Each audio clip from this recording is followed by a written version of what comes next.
আল্লাহ পাক আমাদেরকে দুনিয়ায় সৃষ্টি করেছেন, পাঠিয়েছেন।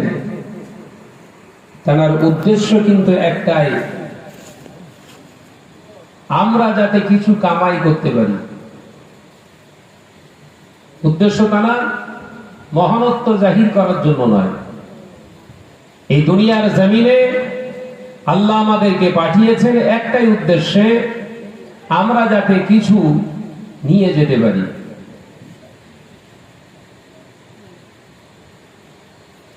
প্রতিটা মানুষের একটা লিমিট, প্রতিটা জীবের একটি লিমিট, প্রতিটা বস্তুর একটি লিমিট, তামাম কায়নাতের প্রত্যেকটা একটা লিমিট, একটা সীমানা আল্লাহ বেঁধে দিয়েছে। এই এতটা দিন থাকবে দুনিয়ায়, সেটা গাছ থেকে হোক, পশু পাখি